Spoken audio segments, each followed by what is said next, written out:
Let's go back to this iconic warning from President Dwight D. Eisenhower. Progress toward these noble goals is persistently threatened by the conflict now engulfing the world. It commands our whole attention, absorbs our very beings. We face a hostile ideology, global in scope, atheistic in character, ruthless in purpose, and insidious in method. Unhappily, the danger it poses promises to be of indefinite duration.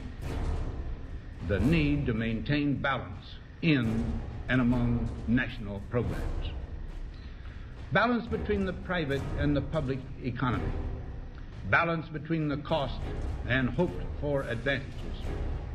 Balance between the clearly necessary and the comfortably desirable.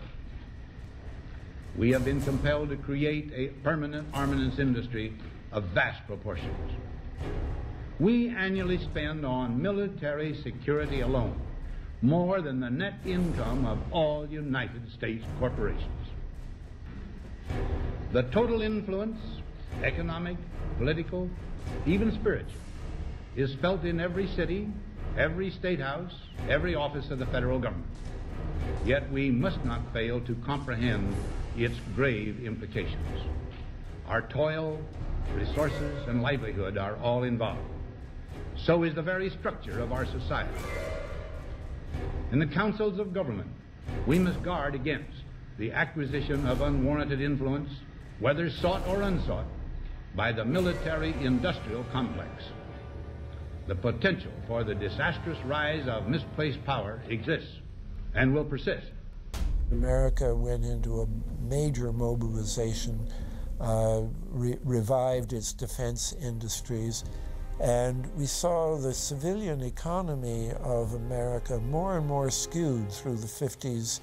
Already in Eisenhower's time, he could see it coming, that you were getting a larger and larger defense military component of the economy, which, unlike the rest of the economy, was very, very centrally organized about lobbying for more and more new weapons. It was the political skills of this military-industrial complex, which I think Eisenhower was really warning us about, and rightly. There is a military-industrial complex. Today, we see a situation where the civilian economy is really in tatters, and most of our civilian production has gone overseas to third world countries. What do we export? Our biggest export practically is garbage, but apart from garbage, we export military equipment. We have a special act which subsidizes, makes it possible for countries abroad to buy our armaments because it's too expensive to produce them for one country only. So we have become a very efficient military-industrial complex, but the civilian economy is only a ghost of what it used to be, and this has terrible consequences for democracy because it means that the power of this lobby is now sort of dominating what goes on in Washington. Through multinational corporations, global intelligence networks, out-of-control banksters, all under the veil of national security and black operations, the global elite have consolidated power on a massive scale over the last several decades. You see, global corporations not only fund and develop large technological and military projects here and abroad, they also own the consumer industry and production, as well as all of the important media. By owning the vast majority of what we hear and see on a daily basis, we have been manipulated on a mass scale as to regards to what we believe and desire, both socially and politically. Edward Bernays, the nephew of world-famous psychoanalyst Sigmund Freud, would study group dynamics and become the father of public relations. He authored the book Propaganda in 1928. In it, he described how to intelligently and consciously manipulate the habits and opinions of the masses within a democratic society.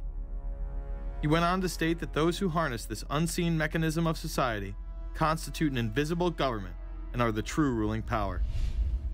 It is they who pull the wires which control the public mind, who harness old social forces and contrive new ways to bind and guide the world.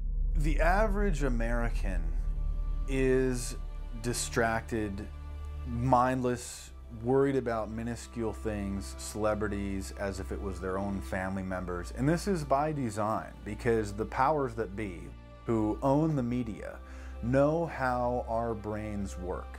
They know scientifically how the human mind functions. They know about sociology, and they are using the media, and have used the media for decades now, to entertain people with issues that don't really matter.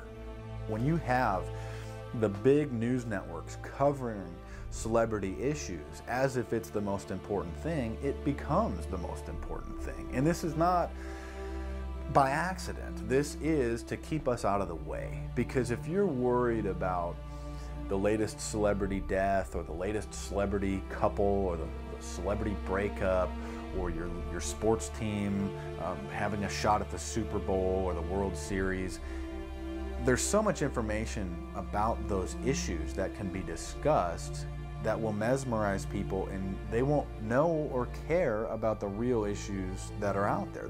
Well, I think this is just one more piece of evidence of the degree to which the media, supposedly the watchdogs, has become the gatekeeper of the system. Mainstream media are, first of all, nearly all of them corporations, nearly all of them now publicly held, part of the whole Wall Street financial system that they're supposed to report about objectively, but they can't. They, right now, in October of 2009, they are celebrating the recovery of the biggest banks in New York and saying that the recession is over. Of course, there are a few problems, like foreclosures are going on, unemployment is rising. All of this is affecting the American people, but it's not affecting the financial elite who also control the media. Bernays successfully identified the invisible empire which controlled the minds of men. So as the populace is mesmerized and hypnotized by powerful behind-the-scenes forces, as they are distracted by the latest celebrity scandal, the newest cell phone, and their favorite sports team, this network disguises itself, remaining in the shadows. Despite the elite utilizing Bernays' methods, in conjunction with the military-industrial complex they had erected, a modern arm of this organization was exposed in what came to be known as the Iran-Contra scandal. Essentially, black operations were not only caught dealing arms illegally and supporting South American dictators, but also smuggling drugs into the United States. Iran-Contra was really the merging of two different programs. The first one was support for the Contras, who were, let's face it, a force of terrorists in Nicaragua trying to overthrow the Sandinista government. They were being secretly supported by the CIA, and at the bottom of the whole thing was drugs. Iran-Contra was openly exposed by massive network coverage. How was it that in 3 years, a network Washington set up to run arms to the Contras wound up running cocaine into this country for the most vicious drug cartel in the world? At the same time, we were supposed to be fighting a war against drugs.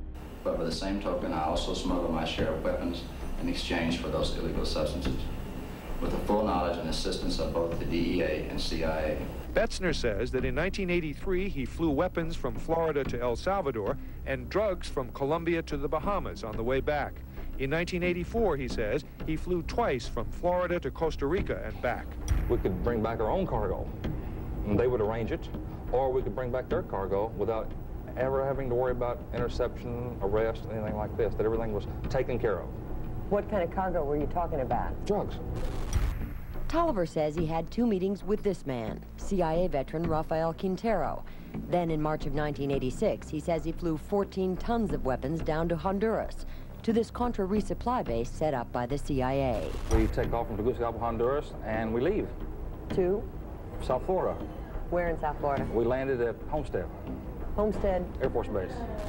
This is the plane Tolliver says he used. The plane traces to a company that had a State Department contract to fly humanitarian supplies to the Contras. In addition to that, 3 dozen sources confirm the basic scheme. We can now report that long before that operation began, there was another operation to provide guns for the Contras